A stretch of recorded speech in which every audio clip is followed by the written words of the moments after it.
Remember back in the day when if you wanted to get to know somebody, you actually had to like meet them in person?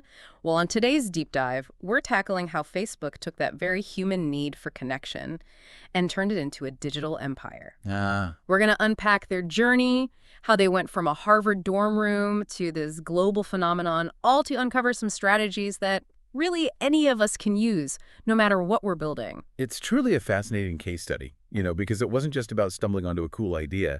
It's about the execution, how well they grasped user behavior, and how they adapted to this, like, crazy fast-changing digital world. It's kind of wild to think they started back in 2004. Like, wasn't MySpace the big thing back then? Oh, yeah. What did Facebook have that MySpace didn't? Why'd they become the social network? I think a big part of it was that focus on real identities.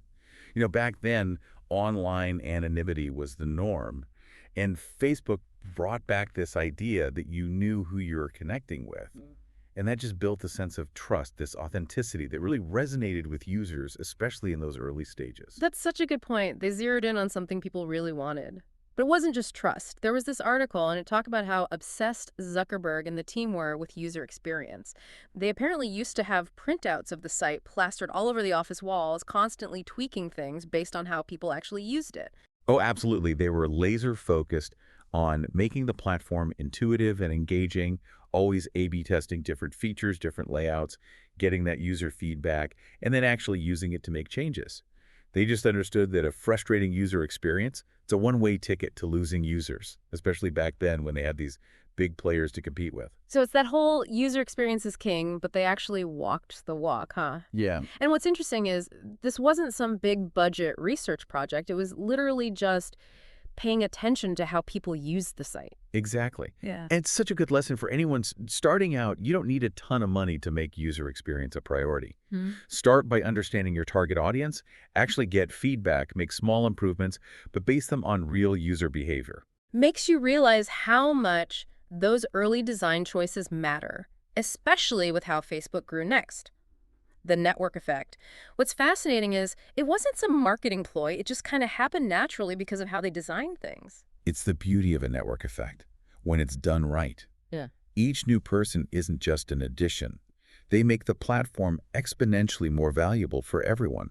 More friends to Mhm. connect with, more to see, more potential customers for businesses on the platform. Facebook focusing on those personal connections, that ease of use, it created the perfect storm for that kind of growth. Like a snowball turning into an avalanche. Right. Totally.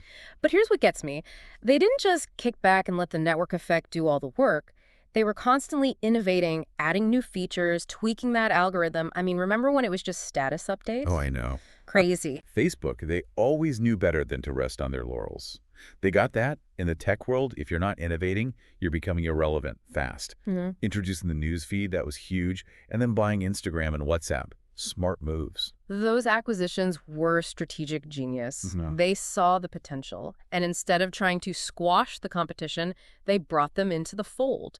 It's like they were playing 4D chess while everyone else was stuck in checkers. Right. But we can't talk strategy without mentioning how Facebook mastered the whole data thing. Like from day one, they've been collecting all that info on how users behave, and they haven't just been hoarding it. They've used it to personalize the experience, target ads, even make decisions about what to build next. Oh, absolutely. Yeah. They understood early on, data is gold if you know how to use it. They track Mm. everything. I mean, everything. What you click on, how long you spend looking at a post, it's amazing. And they build these like crazy detailed profiles. So your experience on the platform, it's tailored just for you. Yeah, it's impressive, but kind of creepy too, right? A little bit. They probably know our online habits better than we do.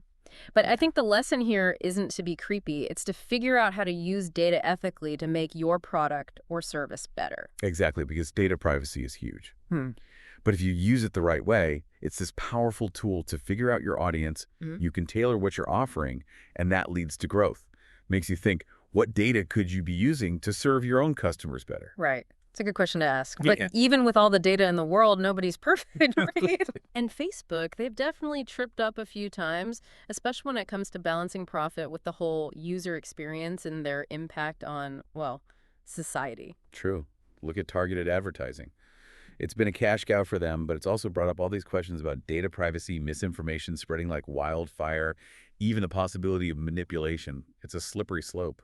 And the Cambridge Analytica thing, that really brought all those concerns to light, showed everyone how easily that data can be misused and how important transparency is. Ethical data practices, that's got to be a priority. Feels like maybe they were moving so fast they didn't stop to think about the what ifs. Yeah, that's easy to do when you're growing that quickly. Yes. As you scale, it's super important to keep your ethical compass pointed in the right direction. Make sure those values are a part of everything you do as a business. Like that saying, just because you can doesn't mean you should. 100%. And that's true for more than just data privacy, right? Look at how Facebook grew.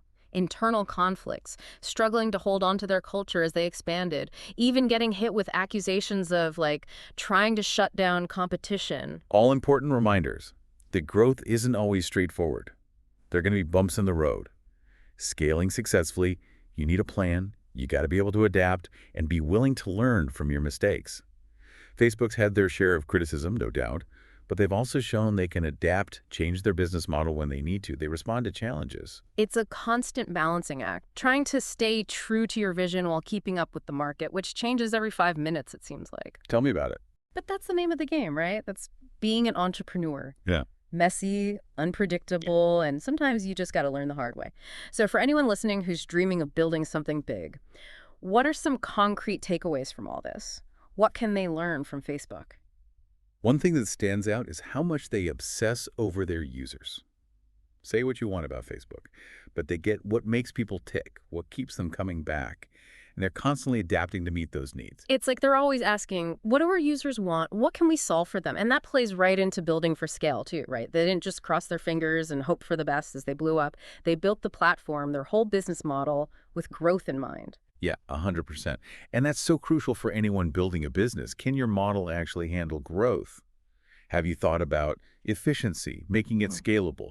Can your systems handle it when that pressure hits? It's like building a house. You don't want to wait till the storm hits to realize you forgot the foundation. Exactly. But even with a solid foundation, you got to be ready to change things up. Facebook didn't just stop. They kept innovating, adding stuff, even buying other companies that fit their vision. It's like they were in this digital jungle, right? And they just kept evolving to make it through, to come out on top. Right, survival of the fittest. Exactly. And speaking of survival, one of the biggest lessons here from Facebook is how important the ethical stuff is. You know, they've had those controversies, the data privacy issues, people saying they let misinformation run wild. Yeah, it's a bit of a cautionary tale. It shows what can go wrong, even when you're successful, because it's easy to get caught up in the numbers. You lose sight of the bigger picture, but you can't just tack ethics on at the end. It has to be part of your foundation from the beginning. It's about asking those tough questions, even when it's uncomfortable. Just because we can do something, does that mean we should? Are we using what we've built the right way? Are we making the world better? Not easy, but if you want a business that lasts, that people can actually trust, it's gotta be a priority. For sure, because trust, that's not easy to earn back once it's gone. Look at Facebook. Public opinion can change overnight.